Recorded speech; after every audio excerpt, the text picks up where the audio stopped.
तो good evening, speedup में आप लोगों का स्वागत है। अच्छा है, तुम लोग अच्छा होगा। चलो हम लोग आज एक नया चैप्टर पढ़ते हैं और चैप्टर का नाम है linear equation in one variable. क्या नाम है बाबू? Linear equation in one variable. तो आज हम लोग ये चैप्टर पढ़ते हैं। सबसे पहले आज इंट्रोडक्शन क्लास है, पूरा हम लोग डिटेल में देखेंगे और उसके बाद हम लोग सीखेंगे कि अगर linear equation in one variable competitive exams में आते हैं, जैसे बीएचयू, सीएचएस, सैनिक स्कूल, नेतरहाट, इन सब में आएंगे तो इसको कैसे सॉल्व करेंगे। अभी हम लोग सीखेंगे कि अपने जो हमारे स्कूल में एग्जाम्स होंगे उसमें कैसे सॉल्व करेंगे, और नेक्स्ट वाले वीडियो में हम सिखाएंगे कि इसको हम लोग सैनिक स्कूल या फिर बीएचयू, सीएचएस जैसे कॉम्पिटिटिव एग्जाम्स में जिसमें सिर्फ एमसीक्यू आते हैं उसमें कैसे सॉल्व करते हैं। ठीक है, दोनों तरीका अलग अलग होगा क्योंकि उसमें हम लोग के पास टाइम कम रहेगा, तो उसमें हम लोग क्या करेंगे, फटाफट बनाना सीखेंगे, है ना, एकदम शॉर्टकट तरीका। तो चलो आगे देखते हैं। सबसे पहला इंट्रोडक्शन थोड़ा सा देखते हैं, इक्वेशन क्या होता है। ठीक है, सबसे पहले क्या पढ़ना है आप लोगों को, इक्वेशन क्या होता है देखा जाए। An equation is the statement of equality which contains one or more unknown quantities or variables। कह रहा है क्या होता है, एक इक्वेशन जो होता है ये इक्वालिटी का एक ऐसा स्टेटमेंट होता है। क्या होता है बाबू, कि जो एक इक्वेशन जो होता है वो इक्वालिटी का एक ऐसा स्टेटमेंट होता है जिसमें एक या एक से अधिक अननोन क्वांटिटीज होते हैं जिसके बारे में हम लोगों को पता नहीं होता है, जिसको हम लोग क्या कहते हैं, वेरिएबल भी कहते हैं। ठीक है, क्या कहते हैं, वेरिएबल कहते हैं। अननोन क्वांटिटी को हम लोग वेरिएबल के नाम से जानते हैं। ठीक है, या तो अननोन क्वांटिटीज हो या फिर एक से अधिक क्या उसमें वेरिएबल हो। चलो, an equation involving only a linear polynomial is called linear equation। अब हम लोग क्या पढ़ेंगे बाबू, linear equation in one variable. तो लीनियर इक्वेशन पढ़ना पड़ेगा है। तो लीनियर इक्वेशन क्या है यहाँ पे बताया जा रहा है लीनियर इक्वेशन क्या है। कह रहा है an equation involving only a linear polynomial. क्या है, लीनियर पॉलिनोमियल। और पॉलिनोमियल का टाइप पढ़ा होगा सब, पॉलिनोमियल का टाइप पढ़े हैं ना। पॉलिनोमियल का टाइप डिग्री के अनुसार क्या पढ़े थे, डिग्री के अनुसार। उसमें पहला ही तो था लीनियर पॉलिनोमियल जिसका डिग्री 1 होता है। क्या होता है, जिसका डिग्री 1 होता है क्या कहलाता है, लीनियर पॉलिनोमियल कहलाता है। समझ में आया। तो हम लोग यहाँ पे क्या करेंगे, लीनियर पॉलिनोमियल यानी कह रहा है कि an equation involving only a linear polynomial, एक ऐसा इक्वेशन जिसमें सिर्फ लीनियर पॉलिनोमियल हो उसको हम लोग क्या कहेंगे, लीनियर इक्वेशन। क्या कहेंगे बाबू, लीनियर इक्वेशन। समझ में आ रहा। अगला देखो, कह रहा है यहाँ पे हम जानने वाले हैं solution of a linear equation. किसी लीनियर इक्वेशन का सॉल्यूशन होता क्या है। सॉल्यूशन तो हम लोग करते हैं नॉर्मली, है ना, सॉल्यूशन तो करने आता है, लेकिन एक्चुअली में वो होता क्या है ये पता होना चाहिए ना, कि जो हम सॉल्यूशन निकालते हैं वो सॉल्यूशन होता क्या है। तो सॉल्यूशन ऑफ लीनियर इक्वेशन किसको बोलेंगे, the value of the variable which makes the equation a true statement is called the solution और रूट ऑफ द इक्वेशन। आगे चलते जब हम लोग क्लास 10 में पढ़ेंगे इसी चीज को रूट के नाम से जानेंगे। जिसको आज हम लोग सॉल्यूशन कर रहे हैं उसको क्लास 10 में किस नाम से जानेंगे, रूट के नाम से। समझ में आ रहा। तो ये कह रहा है कि एक वेरिएबल का ऐसा वैल्यू, वेरिएबल का ऐसा वैल्यू जो उस पूरे इक्वेशन को सच बना दे, एक सच्चा स्टेटमेंट, एक ट्रू स्टेटमेंट बना दे, है ना, मतलब उसको वेरीफाई कर दे। एक ऐसा वैल्यू जो उसको पूरी तरह से क्या कर दे, वेरीफाई कर दे। वेरीफाई कर देगा तो क्या हो जाएगा, वो ट्रू स्टेटमेंट हो जाएगा। इसीलिए इस तरह के हम लोग उस वैल्यू को हम लोग क्या कहेंगे, सॉल्यूशन कहेंगे। किसका सॉल्यूशन, उस इक्वेशन का।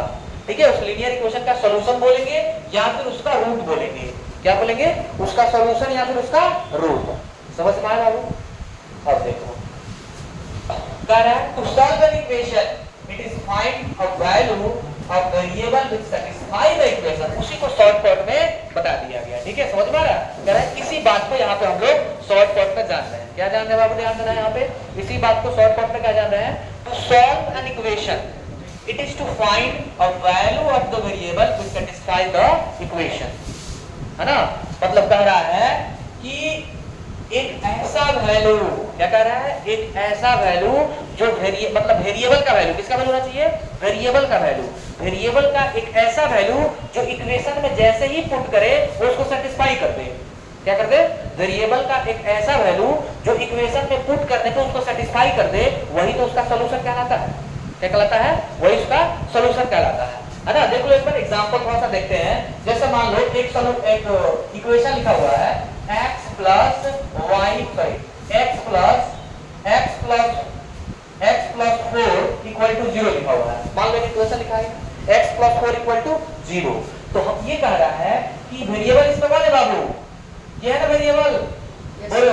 और ये क्या है, constant. V for variable, C for constant, दोनों मिला के VC, क्रिकेट वाला नहीं, समझ में देखा यहाँ पे क्या बाबू, ये x क्या है, V मतलब वेरिएबल, समझ में क्या जी, वेरिएबल। तो वेरिएबल का एक ऐसा वैल्यू पुट करना है जो इस इक्वेशन को सेटिस्फाई कर दे। फिर ये इक्वेशन को सेटिस्फाई करना क्या होता है, समझ में आया, इक्वेशन को सेटिस्फाई करना होता क्या है ना। इक्वेशन को सेटिस्फाई करने का मतलब ये है कि इस x का एक ऐसा वैल्यू जो इन सबको सॉल्व करे तो LHS RHS बराबर आ जाए, क्या आ जाए, बराबर आ जाए। और RHS में है क्या, जीरो है, देखो अब ये होता है LHS और बराबर के इधर वाला होता है RHS, ठीक है, मतलब इक्वल टू के लेफ्ट साइड में जो उसको कहते हैं LHS और इक्वल टू के राइट साइड में जो उसको क्या कहते हैं RHS, समझ में आया।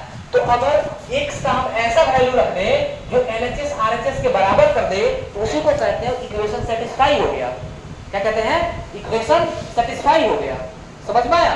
तो अब यहाँ पे हमको x का ऐसा वैल्यू रखना है जो इसको सेटिस्फाई कर दे, मतलब RHS में जीरो है तो इसको भी जीरो लाना है, LHS को सॉल्व करने पे जीरो आ जाए वही इसका सॉल्यूशन है, समझ में आया। तो ऐसे देखने में लग रहा है कि अगर x का वैल्यू मैं -4 रखूं तो -4 + 4 क्या आ जाएगा, जीरो आ जाएगा, आ जाएगा कि नहीं। इसका मतलब यही x के जगह पे -4 रखेंगे तो इसको वेरीफाई कर दिया, समझ में आया, इसको क्या कर दिया, इसको सेटिस्फाई कर दिया, वेरीफाई कर दिया, तो इसी को कहेंगे कि ये इसका सॉल्यूशन है, मतलब x बराबर -4 क्या है, इस इक्वेशन का सॉल्यूशन है, क्या है, इस इक्वेशन का सॉल्यूशन क्या है, x = -4। बोलो समझ में आया, बोलो बालक, समझ में आया ना जी। चलो तो अब ये बात समझ चुके हैं, अब ये आ जाओ इधर। अब कह रहा है rules for solving an equation, है ना। रूल क्या होते हैं, किसी इक्वेशन को सॉल्व करने के कुछ रूल्स होते हैं, वो रूल्स हम लोग को जानना जरूरी है। बेसिक रूल्स पता नहीं होता इसलिए थोड़ा सा गड़बड़ी होने लगती है ना, डायरेक्ट हम लोग जब क्वेश्चन पे पहुंचते हैं तो रूल्स पहले पता होना चाहिए। सबसे पहला रूल देखो बाबू, the same quantity can be added to both sides of an equation without changing the equality। क्या कह रहे बाबू, एक बार पहले इतना नोट कर लो, आफ्टर देन हम इसको पढ़ाते हैं, ठीक है। एक बार क्या करना पड़ेगा, इतना नोट कर लो। चलो चलो आशा हो गया होगा। चलो हम लोग थोड़ा सा अब रूल को समझते हैं, ठीक है। अब हम लोग एक एक रूल को समझ लेते हैं, एक बार इसको बता लेते हैं, ठीक है, इसका कोई खास काम नहीं है, है ना। चलो देखते हैं रूल क्या बाबू। सबसे पहला रूल कह रहा है the same quantity can be added to both sides of an equation without changing the equality। क्या कह रहा है, अगर कोई इक्वेशन है तो इक्वेशन के दोनों साइड में किसी कांस्टेंट को हम लोग ऐड कर सकते हैं। क्या कर सकते हैं, इक्वेशन के दोनों साइड में सेम क्वांटिटी को ऐड कर सकते हैं। वो क्वांटिटी कोई भी हो सकता है, जैसे मान लो एक इक्वेशन है x + 3 = 0, तो हम चाहे तो इसमें दोनों साइड में, थोड़ा सा इसको दूर लिखते हैं, x + 3 = 0, तो हम चाहे तो बाबू इसके दोनों साइड में कोई सेम चीज जोड़ सकते हैं। जैसे अगर 4 जोड़ना है इधर तो इधर भी 4 लिखेंगे, कोई फर्क नहीं पड़ेगा, इक्वेशन पे कोई फर्क नहीं पड़ेगा, समझ में आया। अगर हम चाहे यहाँ पे 100 जोड़ते तो इधर भी 100 जोड़ना पड़ेगा, दोनों तरफ सेम काम कर सकते हैं, समझ में आया। दूसरा कह रहा है the same quantity can be subtracted from the both sides of an equation without changing the equality। just same और पूरी बच्ची की बात वही कह रहा है कि मान तो कोई एक इक्वेशन है x + 3 = 0, तो कह रहा है सेम क्वांटिटी को हम लोग दोनों तरफ क्या कर सकते हैं, घटा सकते हैं। सेम क्वांटिटी को दोनों तरफ क्या कर सकते हैं, घटा सकते हैं, कोई फर्क नहीं पड़ेगा। जैसे यहाँ पे -2 करना चाहते हो तो इधर भी -2 कर दो, कोई फर्क नहीं पड़ेगा, समझ में आया। अगर इधर -8 करना चाहते हो तो इधर भी -8 कर दो, कोई फर्क नहीं पड़ेगा। अगर इधर -y करना चाहते हो तो इधर भी -y कर दो, कोई फर्क नहीं पड़ेगा, समझ में आया। मतलब सेम क्वांटिटी को दोनों तरफ जोड़ सकते हैं, घटा सकते हैं। दो बातें समझ में आई, मतलब ये पहला था और ये दूसरा। बोलो कोई दिक्कत। तीसरा में आते हैं, देखो तीसरा क्या कह रहा है। तीसरा कह रहा है both sides of an equation may be multiplied by the same non zero number without changing the equality. क्या कह रहा है तीसरा कह रहा है both sides of an equation may be multiplied by the same non zero. ध्यान देना एक बात यह है यहाँ पे, नॉन जीरो नॉन जीरो क्या होता है, मतलब जीरो को छोड़ के, समझ में आ रहा है? जीरो के अलावा बाकी किसी भी कांस्टेंट से, किसी भी वैल्यू से हम लोग इक्वेशन के दोनों साइड में मल्टीप्लाई कर सकते हैं। समझ में आया? किसी भी वैल्यू से इक्वेशन के दोनों साइड में मल्टीप्लाई कर सकते हैं, इक्वेशन पे कोई फर्क नहीं पड़ेगा। जैसे बाबू मान लो x प्लस 8 इक्वल टू 0 लिए हैं, हम चाहते हैं कि इधर 8 से मल्टीप्लाई करें, तो इधर भी 8 से मल्टीप्लाई कर दो, कोई फर्क नहीं पड़ेगा। समझ में आया? एक और इक्वेशन लेते हैं, जैसे x plus 9 equal to 2x plus 5, हम चाहते हैं इधर 4 से मल्टीप्लाई करना, तो इधर भी 4 से मल्टीप्लाई कर दो, कोई फर्क नहीं पड़ेगा। समझ में आया? मतलब सेम चीज से दोनों तरफ मल्टीप्लाई करेंगे, कोई फर्क पड़ने वाला नहीं है, वो सेम बात रह जाएगा, मतलब पहले जो था अभी भी वही रह जाएगा। समझ में आया? इक्वेशन पे कोई फर्क नहीं पड़ेगा। आज अगला चौथा में क्या कह रहा है? चौथा देखो आप कह रहा है both sides of an equation they will divided by the same non zero number without changing the equality. क्या कह रहा है बाबू? चौथा कह रहा है कि दोनों साइड में, किसी इक्वेशन के दोनों साइड में सेम चीज से डिवाइड भी कर सकते हैं, जैसे हम मल्टीप्लाई कर रहे हैं ऐसे सेम चीज से डिवाइड कर सकते हैं, इक्वेशन पे कोई भी फर्क नहीं पड़ेगा। समझ में आया? इक्वेशन पे कोई भी फर्क नहीं पड़ेगा। बोलो बाबू, समझ में आ रहा है? देखते हैं एक एग्जांपल, जैसे मान लो यहाँ पे लिखा है x - 3 और इक्वल टू यहाँ पे लिखा है 2x - 8, ये इक्वेशन हो गया। तो इसमें अगर 4 से डिवाइड कर रहे हैं तो इधर भी 4 से डिवाइड करो, इक्वेशन पे कोई भी फर्क नहीं पड़ेगा। आया समझ में? अगर इधर 4 से डिवाइड किया तो इधर भी 4 से डिवाइड, हम चाहते नहीं इधर 8 से डिवाइड करना, तो इधर भी 8 से डिवाइड करो, दोनों तरफ सेम काम करो, कोई फर्क नहीं पड़ेगा इक्वेशन में। बोलो, ये बात समझ में आया? तो ये बात क्या थी? Rules for solving an equation को सॉल्व करने का ये रूल्स है। कोई दिक्कत? चलो अगला देख लो, एक ट्रांसपोजिशन एक टर्म है, ये होता क्या है? कह रहा है any term of an equation may be taken from one side to the other side with change in its sign. This does not affect the inequality of the statement and this process is called transposition. Trans का मतलब बदल देना, ध्यान देना। किससे बना है बाबू? एक बार थोड़ा सा देखते हैं, इसको हटाते हैं, ठीक है? रूल तो समझ चुके हैं, है ना? अगले में आते हैं, थोड़ा सा एक बार ट्रांसपोजिशन लिखते हैं।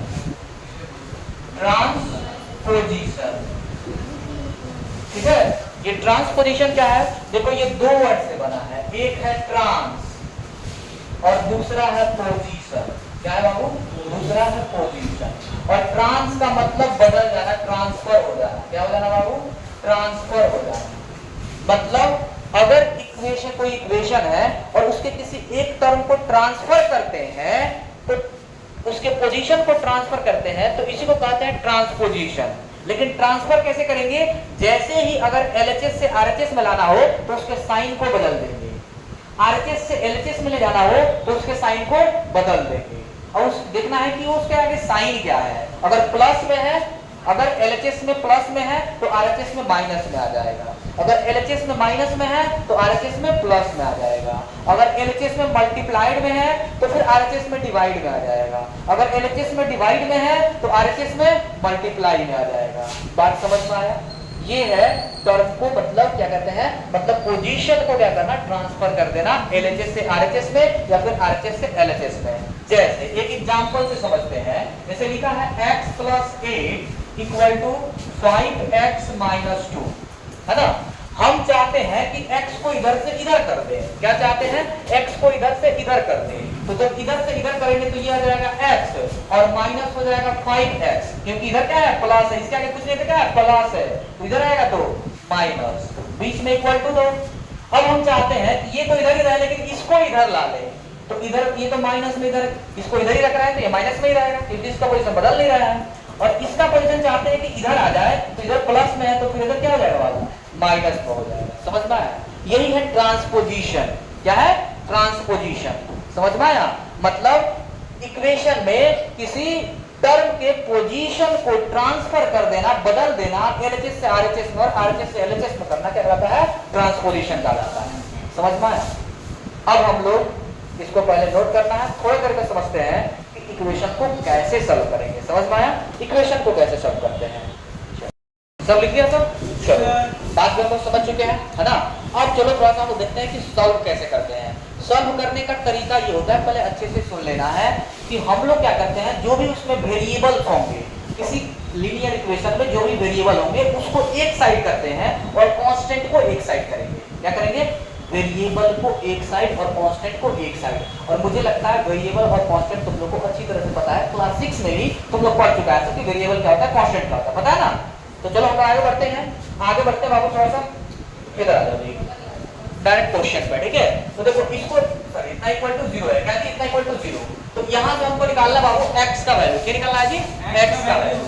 तो यहाँ पे आ जाओ बाबू, ये 3x, ये कांस्टेंट, वेरिएबल को इधर रखो LHS में, वेरिएबल को LHS में, कांस्टेंट को RHS में भेजो। इधर देखो ध्यान देना बाबू, ठीक है। कांस्टेंट को इधर भेजेंगे, यहाँ पे इक्वल टू लिखो और यहाँ पे क्या है 0, तो 0 रहने दो। इसको इधर लाएंगे, उधर क्या है -5, लेकिन अब पोजीशन बदल रहा है, ट्रांसपोजिशन कर रहे हैं, इसका पोजीशन बदल रहा है, इधर माइनस में इधर आके प्लस में हो जाएगा। वो हो जाएगा नहीं, हो जाएगा प्लस में। अब देखो यहाँ से ये वाला चिन्ह देना मत भूलना बाबू, गड़बड़ हो जाएगा, ठीक है। ये वाला चिन्ह इक्वेशन में वाला चिन्ह लगता है, ठीक है। चलो तो ये क्या हो गया, 3x इक्वल टू कितना है 5। तो देयरफॉर x बराबर क्या होगा, यहाँ पे ध्यान दो, तो x से 3 क्या है, मल्टीप्लाई के रूप में है। x से 3 क्या है, मल्टीप्लाई के रूप में है ना जी, तभी तो 3x बोल रहा है। तो इधर आएगा क्या हो जाएगा, डिवाइड हो जाएगा, मतलब 5/3 डिवाइड मतलब बटा में, समझ में आया, मतलब 5/3 ये x का हो गया भाई। बोलो बालक, समझ में आया? मिक्स फ्रैक्शन, अगला देखो, ठीक है। मिक्स फ्रैक्शन, हाँ कोई दिक्कत ना, छोड़ दे, मिक्स फ्रैक्शन बदल तो कोई बात नहीं है ना। अगर मिक्स फ्रैक्शन बदलना, मिक्स फ्रैक्शन की आदत हो गई, फ्रैक्शन बढ़ते बढ़ते ना, तो आगे मिक्स फ्रैक्शन बदलते हैं, 3/3 2/, ठीक है। ये कर लो, कोई दिक्कत। चलो कितने आ जाएगी तुसी, देखो इसे मल्टीप्लाई करना है 2 में x से, तो 2x, कोई दिक्कत। इसको मल्टीप्लाई कर दो इसमें, तो 2 2 इज 4 -4 प्लस माइनस माइनस होता है, पता है ना। आ जाओ इधर प्लस, और ये क्या है 3 चौका 12x, कोई दिक्कत, 3 चौका 12x प्लस माइनस माइनस 3 1 जा 3 इक्वल टू 0, कोई दिक्कत। चलो अगला में देखो बाबू, ये है 2x और यहाँ पे 12x है, ये भी प्लस में ये भी प्लस में, तो दोनों को प्लस ही कर देंगे, है ना। तो 12 और 2 कितना हो जाएगी 14x 14x, ठीक है। इसको एक तरफ करना, इसको इधर ला लो दोनों को, लेकिन पहले सॉल्व कर लेते हैं। -4 और -3 दोनों माइनस में, तो दोनों को जोड़ेंगे, लेकिन चिन्ह किसका रहेगा, माइनस का रहेगा। 4 3 7 इक्वल टू 0, बोलो कोई दिक्कत। अब क्या करेंगे, वेरिएबल को एक तरफ, कांस्टेंट को एक तरफ। ये वेरिएबल को तो इधर ही रहने दो, कांस्टेंट को बेचारे को इधर लाते हैं, है ना। तो इक्वल टू में 0 है, प्लस में क्या हो जाएगा 7 हो जाएगा। बोलो बालक कोई दिक्कत। तो x अगर निकालना हो तो x बराबर क्या हो जाएगा, ये 7 और इधर 14 क्या है, मल्टीप्लाई के रूप में है, तो इधर क्या हो जाएगा डिवाइड के रूप में। अब देखो यहाँ पे काटा पीटी मच गया है, काटा क्यों जाने जाए, तो 7 1 जा 7 और 7 2 जा 40। तो इस तरह से बाबू आ गया x बराबर 1/2 आंसर। बोलो बालक कोई दिक्कत, कोई दिक्कत ना है। आ जाओ अगला एक बार तीसरा देखते हैं, समझते जाओ, उसके बाद से लिखना, पहले समझ लो, पहले समझो फिर लिखना है बाद में, ठीक है। देखो इतना बाबू तुसी, अब देखो ये क्या है, सब फ्रैक्शन में है, सब फ्रैक्शन में तो पछू नहीं दी। सबसे आसान तरीका एक समझ लो कि इसमें इसको एलसीएम लेके सब में मल्टीप्लाई कर देना है। क्या करना है, इसका एलसीएम लेके सब में मल्टीप्लाई कर दो, ठीक है। इतने देखो ये तुसी, तो 8 4 और 2, 8 4 2 का एलसीएम तो बचपन में निकालना सीखा होगा सर, कितना आएगा जी 8 आएगा, है ना। अगर एलसीएम नहीं आता है तो एलसीएम का भी वीडियो बनाएंगे, शॉर्टकट तरीका, तब फटाक से 2 सेकंड में बता दूंगा एलसीएम, ठीक है। तो इधर क्या कहते हैं 8 आएगा, तो इधर देखो x/2 * 8, सब में 8 से मल्टीप्लाई कर दो। क्यों, अभी रूल पढ़े हैं, अभी रूल पढ़े हैं कि एलएचएस आरएचएस में सबसे सेम चीज से मल्टीप्लाई कर सकते हैं, कोई फर्क नहीं पड़ेगा, पढ़े ना जी, वही अप्लाई किए हैं। आ जाओ x/4 * 8 इक्वल टू 1/8 * 8 हो गया वेट। देखो बात समझ में। अगला देखो, तो 2 सब काटा पीटी बचा लो, देखो काटा पीटी बच गया जी, तो काटा पीटी बचा लो इसको।